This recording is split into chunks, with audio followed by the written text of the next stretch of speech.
Hola! Welcome back to my channel. I'm Renee. I like reading books and then talking about them on the internet. Today I am going to be sharing with you my top 12 favourite books of 2022. I feel good about this list. I feel so happy kind of looking at the stack and thinking about it as a representation for my year of reading. And this video is going to be a nice thing to look back on in years to come. And I think, man, I read some good shit in 2022. I did open a cool beverage before because I was trying to organize my background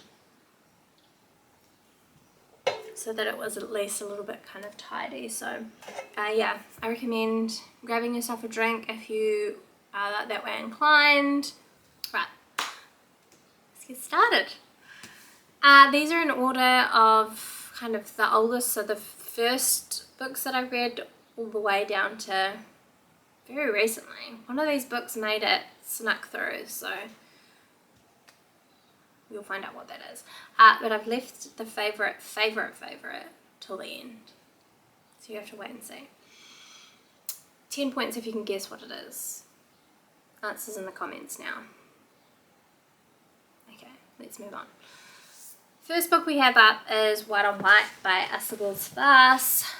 This book definitely affected me a lot. I read it in January and I still think about it. So that is a sign to me of a good book. We follow this student who she is studying Gothic statue, has travelled to a small European town, has rented a property off a couple under the one condition that for her to stay there, she needs to be okay with the wife, who's a painter and artist, coming and staying every now and then. She has a studio there and she needs to be able to work from the space. From the first encounter that they have, the narrator and this woman, this painter, we get this real sense of isolation from the both of them. You start to understand that the wife is going through a lot and perhaps doesn't have a lot of people that will listen to her. So the narrator, and I guess in turn the reader, is being forced to be witness to this woman's oversharing. It has this very kind of claustrophobic feeling in that sense, but it is this very kind of quiet story as well. The narrator is very passive. Everything is kind of happening to her with not a lot of action being made by her. Yeah, I really loved that kind of interesting dynamic between the two and the way that the tension and the story built up to the point where you felt as though something climactic was going to happen, and then when it doesn't, it's even more kind of sinister and that really underlying sense of like, wow, this is actually like on a human level quite fucked up. Yeah, highly recommend this book if you have not read it and are after a kind of academic story with interesting kind of dynamics between people. Next we have a biggie. We've got The Love Songs of W.E.B. Du Bois by Honoré Fanon Jeffers. She massive. I read this. Well, I actually listened to this on audio, which I also highly recommend. It has some great narration and is definitely a book that benefits from being read aloud, especially for its kind of poetic writing. Honoré Fanon Jeffers is a poet, and this is, I believe, her first novel. I might be making that up. Anyway, you should read it. It's fantastic. Don't let the size intimidate you. It's definitely worth investing in time-wise. Kind of a multi-generational, multi-time dimensional spanning family saga. The history of this family and kind of their genesis in slavery times through to present day. They're kind of spliced up between these three different types of narrations. You have one set in like the late 1700s, maybe early 1800s. Then you have parts of it that are quotes and writings from W.E.B. Du Bois spread throughout the book, and then the other narration that's being told is kind of present day from a young girl through to like an older woman, and her kind of connection to this family. And she is the kind of character that we are experiencing a lot of this trauma in a lot of ways, and where this family's kind of story has generated from, I guess. Some of the most beautiful writing that I have ever heard. Yeah, I didn't own this until recently, so I'm very glad to now have a physical copy. I can't wait to go back and reread it, and yes, I will reread it because it was so worth the time that you need to put in to dedicate to something this big. If you're into a family saga, this is like probably one of the best ones that I've read recently. Okay, next I have Cold Enough for Snow by Jessica Owl. From a biggie to a tiny, we love range. This is a quiet little novel that I really enjoyed. It is about a young woman and her kind of aging mother and their trip that they take to Japan together. It's about their relationship and the young woman, who is also the narrator. A lot of it's her own internal thoughts, her kind of understanding and consideration for her mother and her own experience of being an immigrant to, I'm going to assume, Australia, because the author is Australian. So this book feels a lot like a moment in time where things are changing. This relationship between this mother and daughter are changing. The daughter is becoming more aware of what her mother has to have gone through in life, and there is this shift in the relationship where we see the daughter becoming much more of a caretaker towards the mother, or starting to. Yeah, this book had a lot of what I love to read about.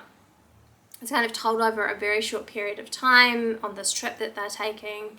It features an interesting kind of different mother-daughter relationship and dynamic that I love to read about. It features art, it features travel. Like, those are all things that kind of equal a great book for me. And it was done with beautiful writing as well, so it's definitely a high recommendation from me. Next we have Too Much and Not the Mood by BoukTube. I freaking loved this essay collection. I'm I'm full-blown obsessed with BoukTube. I need her to write something else. Anytime she posts like an article or like an interview that she's done, I'm like all over it. But I need something else to consume from this woman, because this book has stayed with me since I've read it. I think I read it in March or April, and I think about it all the time, and I can't wait to reread it. I'm probably going to reread it next year, just because I feel like it's one of those things that I'm going to get so much more out of it the next time. Doug is also obsessed with purple in the same way that I am, and if you go to her Instagram account, you can see the way she kind of weaves it throughout, and just how much of a kind of impact it has on her in a way that I obviously very much relate to.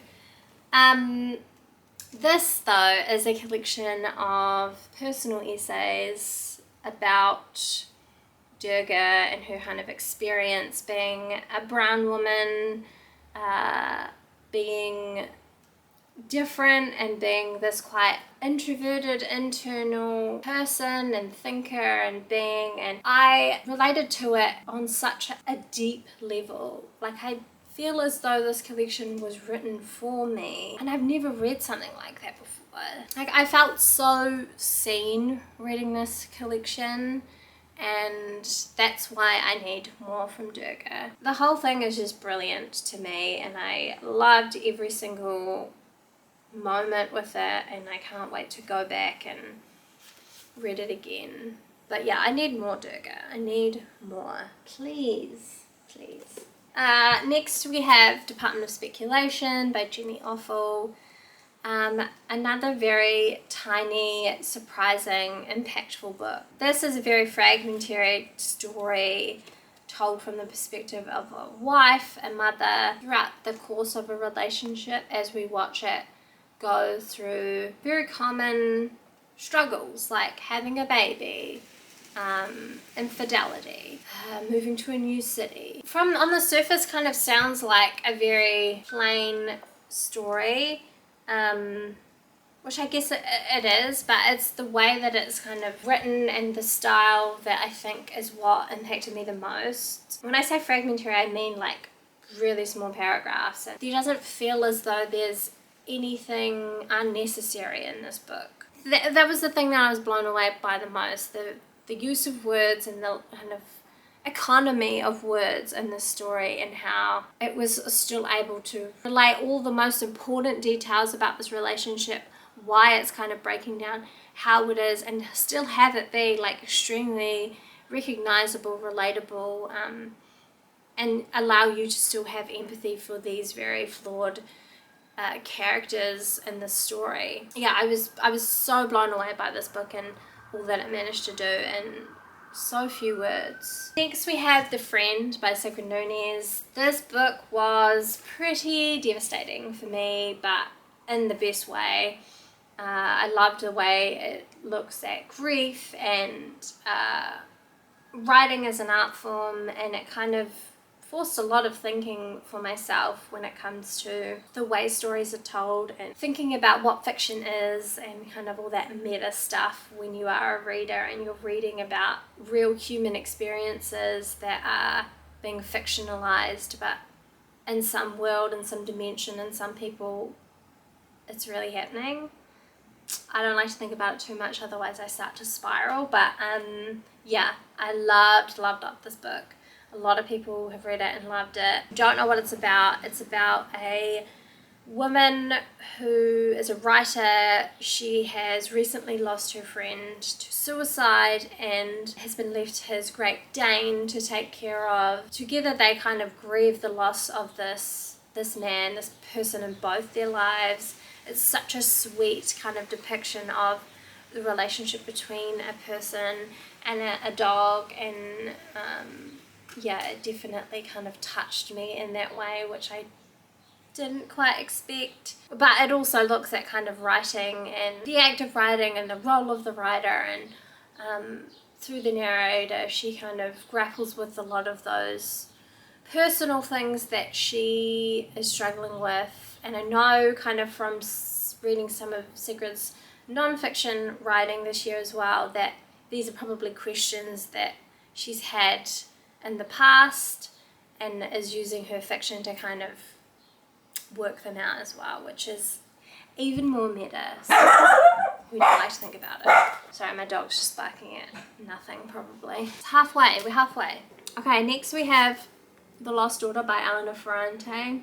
My favourite of Ferrante's fiction by far. If you're talking about the quartet as its own separate thing, because I think it needs to be treated that way, but this is definitely her best fiction.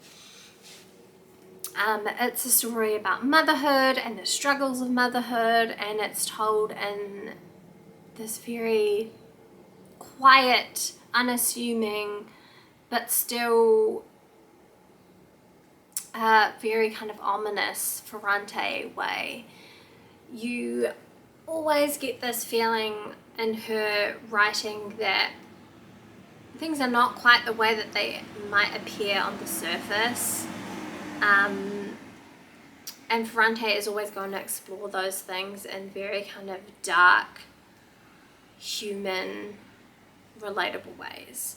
We follow the character of Leda, who is an older woman who is a writer. She's travelled to this island to write on holiday, and there she's kind of confronted when she sees this other young mother kind of interacting with her daughter on the beach, and she sees a lot of herself in it and is kind of forced to confront a lot of the choices she made as a mother when she was younger. Nothing has ever kind of painted a picture of quite what that struggle of balancing being a mother but also being a human being, being your own person, not completely giving over your full self to this role that can at times take everything from you. Yeah, I thought it was so brilliant. I would say if you want to read about motherhood, this is the book to read. Next we have Small Bodies of Water by Nina Minga Powell. I love this collection of essays on identity and place and belonging and family history. Nina Minga Powell's is a poet from Wellington, but she also was born in Shanghai and spent a lot of time there as a child and in Malaysia, and she now lives in UK. So there is this heavy theme of question around where she fits in, where she feels like home is. There are things along the way throughout her life that have kind of always connected her to certain places. She writes about them with such a wisdom that is quite surprising for someone of her age. She's very young, but she has this wise kind of voice that feels as though she's lived forever, that I just really appreciated reading. It's very thoughtful and considered and respectful. I feel like this is a really good collection to gift if you know anyone that kind of wants to read more about identity in a way that isn't, I guess, specifically related to one culture. It's more about place and objects and things and what kind of ties you to somewhere. And I really loved it.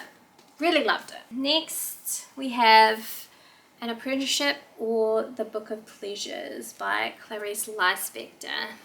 I had a Lispector on my list last year, and there was no way that this book wasn't going to make it this year. Nobody quite does it like Lispector.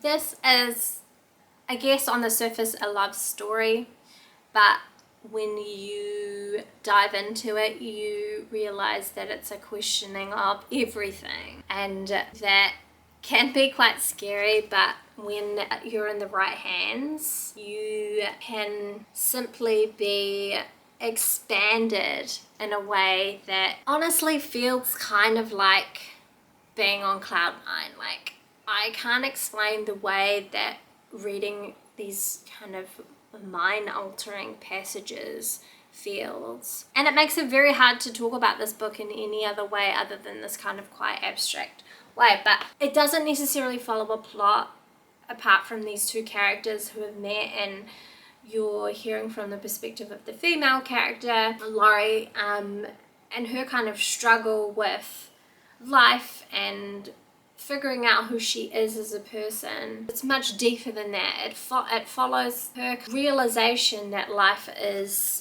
worth living for all these reasons, and it is truly life-changing to be able to read this book and kind of take it all in. I feel changed after reading this book in a way that I didn't think was possible. So thank you, Clarice. I'm kind of scared, but I really look forward to reading more from her in 2023.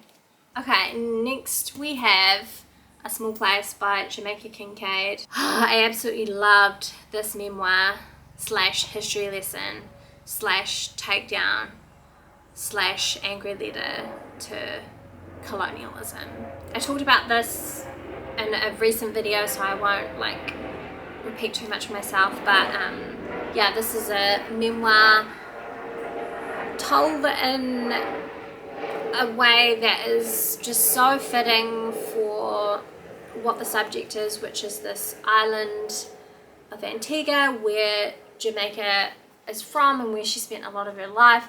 It is this kind of love letter to this place that she feels so protective of in a way that it feels like it's never had before. She describes its kind of dark and brutal history, and corruption is kind of just rife there, and all the ways that it kind of basically is the British Empire's fault. She does not give any fucks whatsoever about the way she comes across or the things she has to say in this kind of vitriolic way towards those people that are perpetuating the dark sides of this beautiful island. And I loved that about her. I loved how unapologetic she was about writing this story, giving us an important lesson in history, and then also teaching us about this place and kind of its true history, I guess. So brilliant. Absolutely phenomenal. Housekeeping by Marilynne Robinson. This book snuck onto this list because I only read this over Christmas and I had so much fun with this one.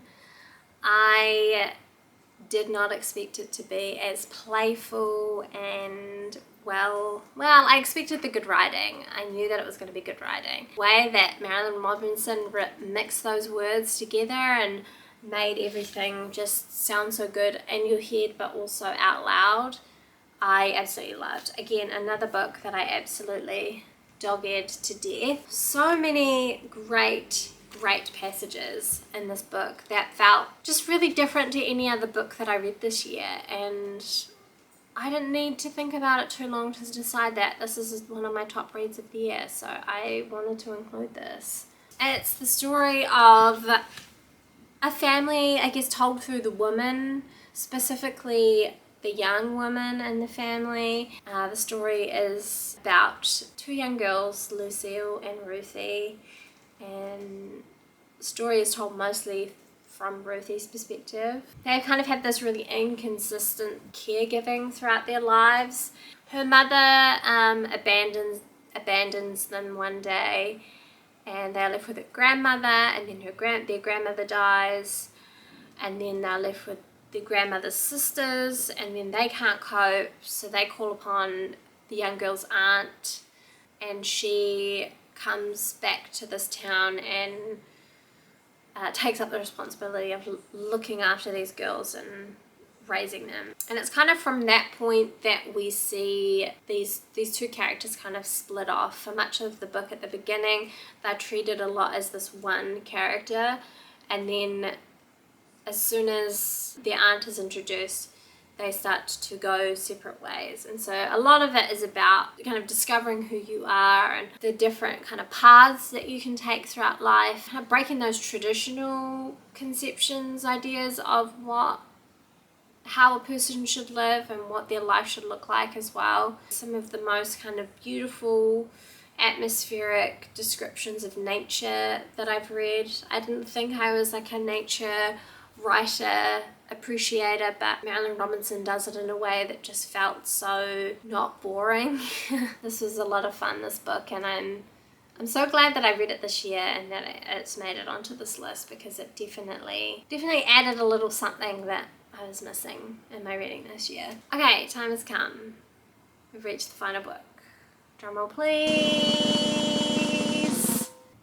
It's White Teeth by Zadie Smith, but you didn't guess that. A lot of you probably did. This is my favourite of favourite books for 2022. It's really hard to kind of sum up this book as what it's about and like why I love it. This book is about three families and kind of what they represent in British culture, the kind of different religious beliefs they have, the social beliefs they have. It's this story about them and the kind of melting pot of London that they represent, and the way that they interact with one another to kind of question or confront a lot of these beliefs in the other characters or in the reader as well. It's speaking a lot about kind of social and political ideas, especially when it comes to race and culture in Britain. The other thing that I can't forget to mention is that this book was written in 2001,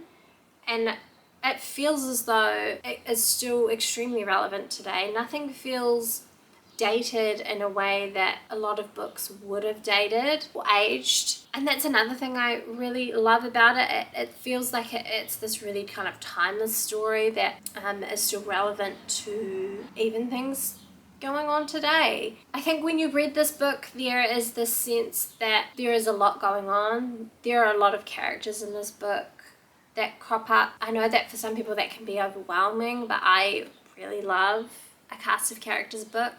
I think it adds richness to a story, and it's a representation of what the world and outward society is really like when you kind of mix all these people together and force them to kind of interact and voice their opinions. It's really fucking fun, because some people say some really bonkers shit, but then some people say some things and you're like, wow, that is actually really profound and true. But yeah, you never get the sense that characters or plot lines or like things that are mentioned in this book are ever going to feel like loose threads. Zadie Smith knew exactly what she was doing when she wrote this book. She managed to weave it all together and tie it all in a way that feels genius. It's also very funny.